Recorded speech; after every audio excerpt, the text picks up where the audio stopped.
እና ማለት ነው ይሄንን ይመስላል። አብዛኞቹ ከአረብ ሀገር መጥተው ምን እንስራ ምን እንዲህ በትንሹ እንደዚህ ጀምራችሁ መለወጥ ትችላል።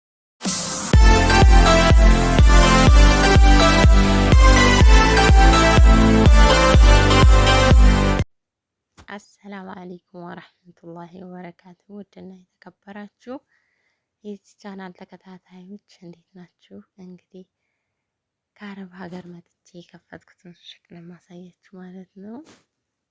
ያው አብዛኞቻችሁ ከዛ ገብተን ሀገራችን ምን እንስራ ምን እንዲህ እንበል ምናምን ትላላችሁ እና በነገራችን ላይ ያው ሱቅ ውጤታማ ያደርጋል። እኛ ማለት ከዛ ስንመጣ ብቻ የራሳችን ድክመት ነው ብዬ አስባለሁ። አንዳንድ ጊዜ ብዙ ነገሮች አሉ እዚህ ገብተን የምናያቸው ነገሮች አሉ ምናምን እና አብዛኞቹ እንደዚህ በወር በሁለት ወር በሶስት ወር በቃ አንመለስም ብለው ራሱ ተመልሰው ይሄዳሉ ማለት ነው። ግን እንደዛ ከመሆኑ በቃ እንደገባችሁ እንደምንም ብላችሁ የሆነ የራሳችሁን ነገር ከጀመራችሁ የሆነ ቢጋር ብርታት ይሆናችኋል ለራሳችሁም ለሞራላችሁ ማለት ነው። እና እንደዚህ አነስ ያለች ሱቅም ከፈት ብታደርጉ ለራሳችሁ ራሱ መደበሪያም ጭምር ይሆናችኋል ማለት ነው። እህት ወንድሞቼ ያው እውነት ለመናገር እኔ ግርም የሚለኝ ነገር ስላለ ነው ማለት ነው። አንመለስም ብለን ተመልሰን ሀገር ደግሞ